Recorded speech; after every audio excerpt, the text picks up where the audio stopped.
cold, character-building cup night in Lancashire. Wembley in the spring feels so near yet so far away. Blackburn requires Stephen Reid to deputise for the suspended Brett Emerton at full-back. David Dunn comes into midfield, and after the weekend trauma, it is Matt Derbyshire for Benny McCarthy up front. Of the Arsenal team, only Nicholas Bentner played at all on Sunday. Theo Walcott reported unwell this morning, but it is the League Cup regulars, including just two Englishmen, Justin Hoyt and Mark Randall, who at 18 makes his first start for the club.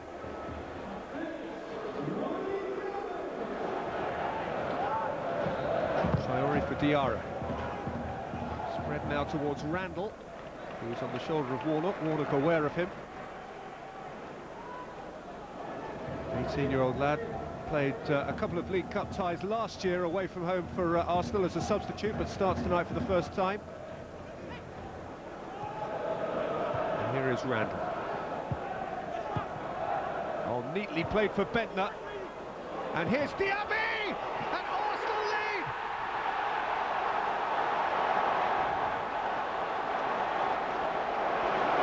lead! These youngsters just don't know how good they are. Every challenge with which they're presented, they meet it head-on. Wherever they go, they excel. Randall started it. Bentner's pass caught the back four, dreaming, and Diaby's finish was so delightfully cool. Scoring tonight for Arsenal, number 2, Abu Diaby. Somewhere away from Bentner. Diarra took it back. Now Bentner. Diaby. Bentner, it's beautiful movement, and it's Nicholas Bentner, and he's hit the crossbar. Opened his body up in textbook fashion. Looking at the team sheet, you would have to have called Blackburn Rovers the favourites for this game tonight. But the boys are out manning the men. They lead by a goal to nil, and Bentner could so easily have made it 2 here. Pedersen, exchange with Bentley, and Pedersen's cross, and it came out to Dunn. What a save by Fabianski! That is a really good stop by the young Pole, who is still to concede a goal in his Arsenal career, fledgling though it is, but his talent is very evident, and his sharpness to the floor there to turn it round was outstanding. Denilson. Eduardo, onside, 2-0!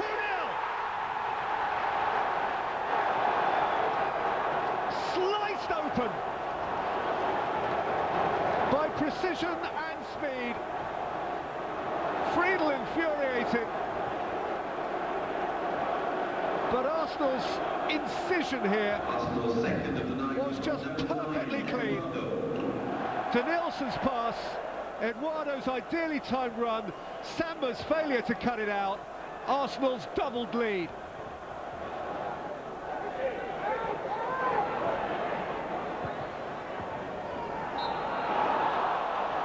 Now by Song at the back of Santa Cruz.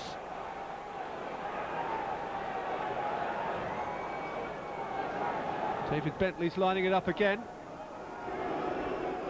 There's an angle that favours his right boot.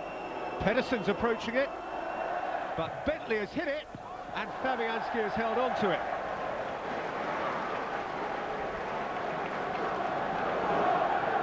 Splendid acrobatics again from the pole.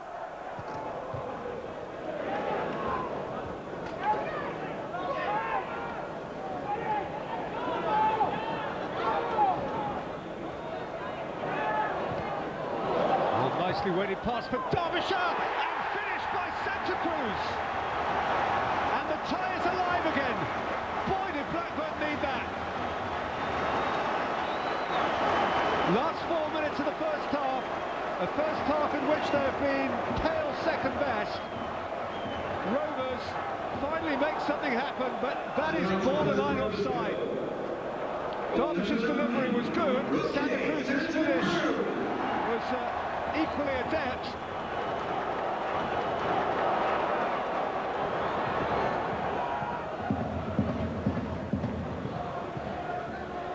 Cross header, it fell for Eduardo. As it turned out, it fell for Savage, and Santa Cruz is onside here, and Fabianski got a bit of it, and then it was towed away by Song heroically, as Santa Cruz prepared to finish with an entirely empty goal ahead of him. This now is a cup tie that is very much alive. Rovers reinvigorated. Bentley's corner. Fabianski got a hand on it. Put clear by Eduardo. Bentley. Taking on Hoyt and settling for a throw. Done. Bentley. Song let it bounce. Fabianski got hands on it. Santa Cruz attacked it and Senderos got it away. They're clinging on a bit here, Arsenal, in the early stages of the second half. Savage, who broke out of defence. Santa Cruz had stayed onside. In fairness, Fabianski made a very good original save, thrusting out a hand. But Song, having been excellent in defence there, was a little ponderous in this second close shave for Arsenal. Foul on Bentley by Diarra.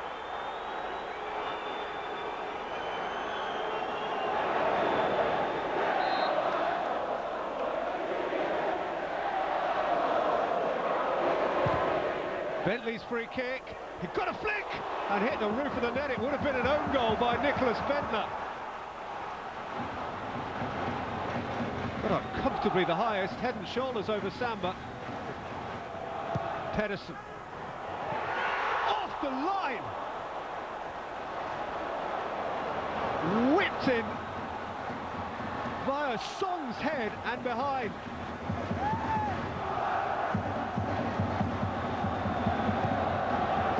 Long from Samba. Nudged down by Santa Cruz, on by Pedersen. Here's Bentley. Oh, Randall arrived very late on Warnock there. And Mike Riley is going to have to take his name.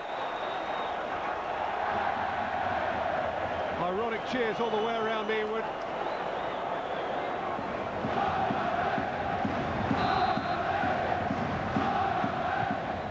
In by Bentley, 2-2! It's Santa Cruz again! This Paraguayan phenomenon just cannot stop scoring! And Blackburn Rovers, who came from 3 down at Wigan on Saturday, have come from 2 down in the cup tie on Tuesday night. Number 9. Wonderful delivery by Bentley. And Santa Cruz did what Santa Cruz does. Diarra. By Nelson. Now by to Nielsen.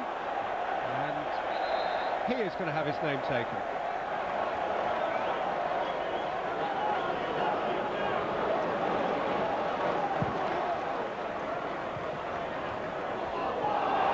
Song's header.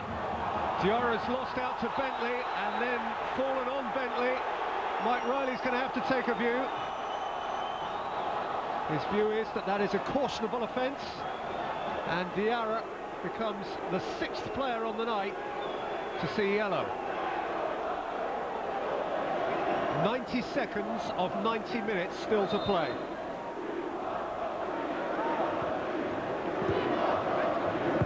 Pedersen. Santa Cruz! So he's not quite perfect in front of goal.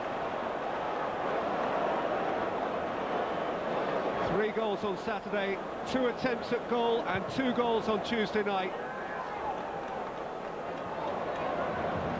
Santa Cruz with a header on, McCarthy straight into the action. Away by Senderos. Barazite, pounced on by Warnock. Taken back by Denilson. Now Barazite, Savage charging in, as he does. Really well won by Dunn. Denilson stayed in and has been booked. Mike Riley's going to have to calm this down. And if he takes a dim view of Danielson's involvement there, then the Arsenal player may well walk.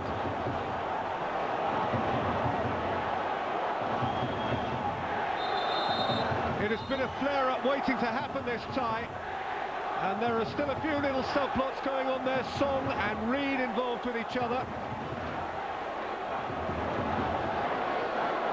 It's going to be a late enough night without all of this. He's off. They were only delaying the inevitable. And Arsenal, who had Gilberto sent off on this ground earlier this year, lose a player at Ewood again.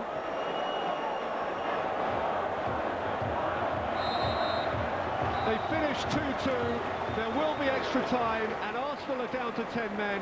It's a thrilling cup tie. You will want to be back for extra time in a moment from now. For a place in the semi-final of the Carling Cup, and for a really thrilling January that goes with it. Blackburn Rovers have been in a major semi-final in 2005 and 2006 and 2007. And now they must be strong favourites to add another semi-final in 2008, having come from 2 down, and with Arsenal now a man down.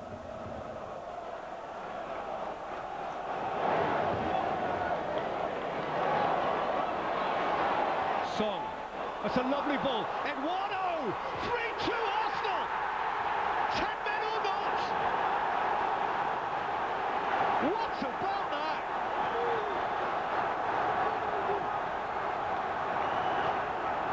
For these boys, there is no limit. That's the second on the night for Arsenal's Eduardo. Clearly onside, clearly fleet of foot, and clearly in front of goal. Eduardo, so clinical and calm, unflustered, certain.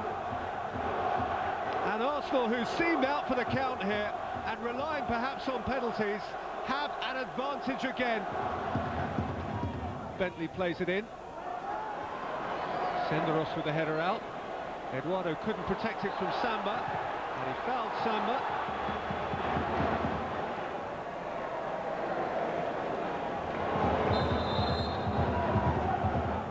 Pedersen rippled the net, but from the outside. There were a few in Ewood who thought he had scored.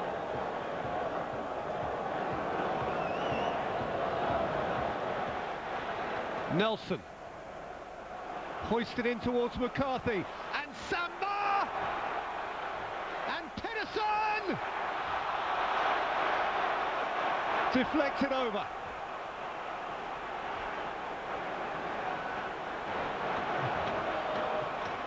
Samba had the strength to hold it up, didn't get the strength of shot, but Pedersen had so much time and couldn't steer it in.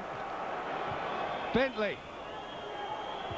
Out again by Senderos. Marina jumping with Mokoena. It's broken for Bentley. And now Pedersen. Pedersen's cross! Oh, against the post! Unbelievably! Hung up by Pedersen and headed firmly flush against the post by Samba. It's now or never for Blackburn Rovers. Pedersen plays it in, Friedel's in there, Fabianski got a punch, Reed must get there first, otherwise there's an empty goal for Arsenal to attack. Savage is going to play it back in. Pedersen's getting up, Nelson got some of it, the flag is up. Arsenal supporters are screaming for their team to shoot. It's not a bad shout.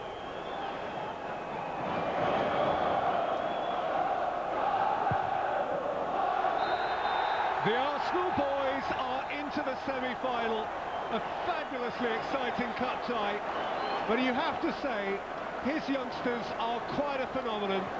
Down to 10 boys, they beat 11 men. Eduardo, the 2-goal hero, so much more besides. It is quite staggering what Arsenal Football Club can achieve. Final score at a deflated Ewood Park, Blackburn Rovers 2, Arsenal 3. We played very, very good football in the first half. Then in the second half was more down to battle, and Blackburn came back into 2-2, and then we have shown character, resilience, fighting spirit, and with 10 against 11 we found him in the third goal. That tells you a lot about the character of the boys.